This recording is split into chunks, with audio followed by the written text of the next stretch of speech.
Greetings, ladies and gentlemen, and welcome to this latest edition of Tales from Outer Space. And as always, I hope that you enjoy. Story number 1, Linebreaker, written by Mecha Kid.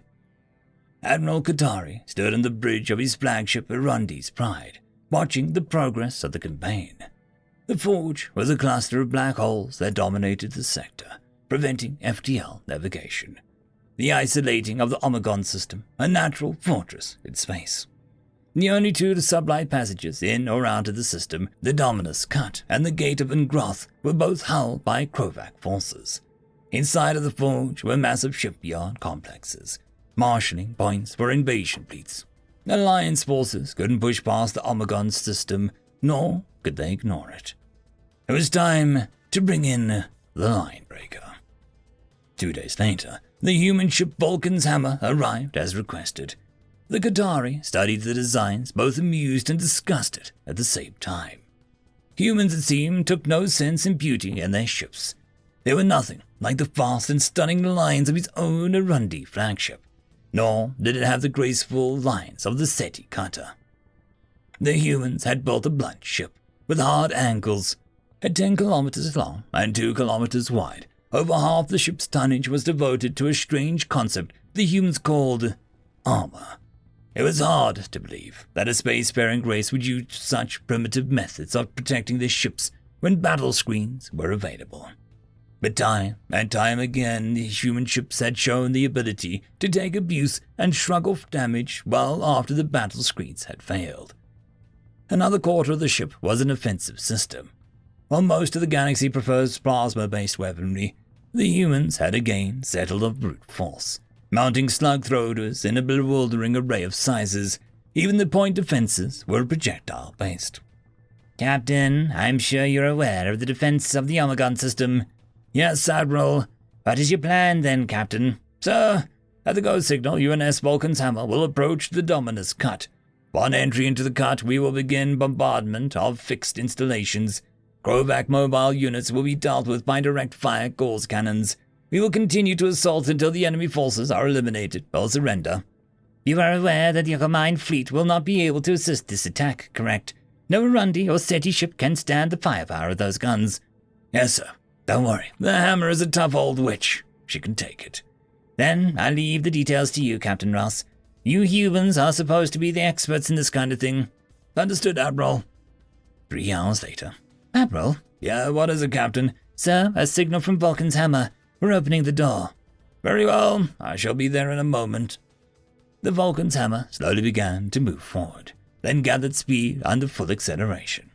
It would take 20 minutes for the ship to enter its optimal firing range, but in less half that time, the defenses of the cut were already engaging with their longest-range batteries.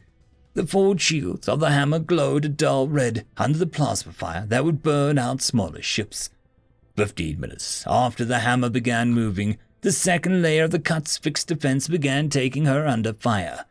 The Hammer was now moving at a considerable fraction of the speed of light, plunging towards the waiting defenders, and her shields now glowed orange, with some spots flaring into bright yellow. Admiral Qatari had to admit that he was impressed, but knew the human ship must be spending tremendous amounts of energy to keep the shields in place. Finally, the UNS Vulcan's Hammer began to return fire. 4 metal slugs, each massing roughly 100 tons, were accelerated to just below half the speed of light and streaked out. Every minute after that, 4 more slugs were launched. Even with their stupendous speed, it still took 3 additional minutes for them to cross the distance to the first of the defensive stations. When they impacted, however, a force equal to just under 500 gigatons of explosives shattered not just the stations, but the asteroids that they were placed on. It was at this point that the Admiral realized why the humans insisted on kinetic weapons. There was simply no defense against such massive forces other than by hitting them head-on with an equally large projectile, traveling equally as fast. But the battle was just getting started. Vulcan's Hammer had shattered 4 stations, but another 96 remained, and now fully half of them were within engagement range. The shields, mighty as they were, flared white, then blue as they desperately fought off massive energies being poured into them. Every few seconds, a jet of plasma would break through, scorching the hull of the human ship, leaving deep furrows in the armor plates. 4 more stations ceased to exist, then another 4. It seemed as though Vulcan's hammer was plunging into its destruction, but every minute traded armor and drive mass for more of the defenders. The Krovac defense fleet was engaging now as well, though their own weapons seemed laughable compared to the titanic energies being released. Their resistance only brought them the same death as the battle stations, as dozens of smaller Gauss cannons hurled slugs back across space. In another 20 minutes, it was all over. None of the defensive platforms remained, and the hull of the UNS Vulcan's hammer glowed, globs of molten metal sparking off of her as she came to a halt. As insane as it sounds, literally half the human ship was gone, huge sections having been reduced to slag, or even evaporated. Suddenly, there was a series of detonations down the entire length of the ship, and the Irandi admiral gasped. Had the human ship given its last? But to his amazement, he watched as the core of the Vulcan's hammer pulled away from the wreckage. An old human battleship, hidden under all the armor that had just been released to float away. "Admiral, a message from Captain Ross. Put it on screen. Captain, all set here, Admiral. You can bring your fleet through. Thank you, Captain Ross. Are you in any need of assistance? Your ship seems to have lost some weight." "We're fine, Admiral." The human chuckled and smiled. "Call us again when you're ready to take the gate of Groth. In the meantime, if you don't mind, sir, I think the old girl could use a new dress." End of story. Story number 2. You've Been Here Before, written by Redno97. Shortly after the official first contact discussions were over. Humans. "So, it was mentioned that you visited before. Any more details?" Alien. Yes, it was a century or so ago, Terran date 1942. The Trilok stumbled across your planet."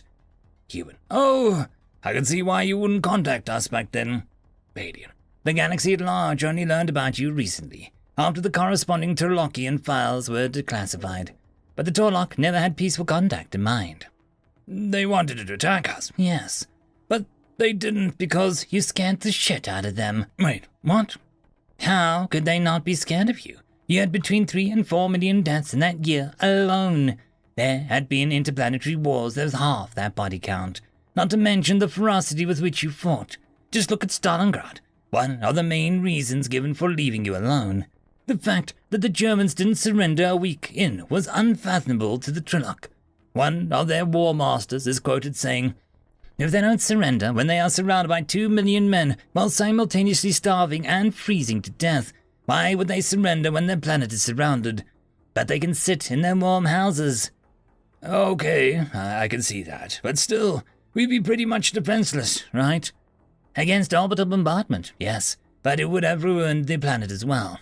Against aircraft, you have scored only a few kills, but you can't take a planet with planes alone. On the ground, it would have been a slaughter for both sides. Shields are effective, but so are your slug throwers. Not to mention what would have happened if you reverse engineered their tech, which wouldn't have taken you long." I guess that makes sense. I do have one last question, though. If they were so terrified of us, why did you contact us now? There must have been quite an opposition to that decision." "Well, like I said, we only learned of the classified files, and therefore your existence a few months ago. And as to why we decided to contact you instead of ignoring you, that's quite simple. There was some that didn't want humanity as an ally, but there was no one who wanted to risk you becoming our enemy." End of story. This is a special thank you to the one, the only, the legendary Eric Hino, who has become the only Tier 6 patron. Just a quick shout out to the T5 peeps: Bob the Dragon, Cat Crab Lobster, Data Magnet, Dark Machine, Try Again 95, Pudic Yol, Astrea the Dreamer, Caspar Arnholtz, Cam Maxwell, Athelia, Meridian 117, and Jordan Bucksmorm. Thank you very much. And that, my friends, concludes this video. I hope that you enjoyed. There are links down below, both to support this channel and for the author of this fiction. Anyways, I hope you all have a fantastic one, and I'll see you next time. Cheers.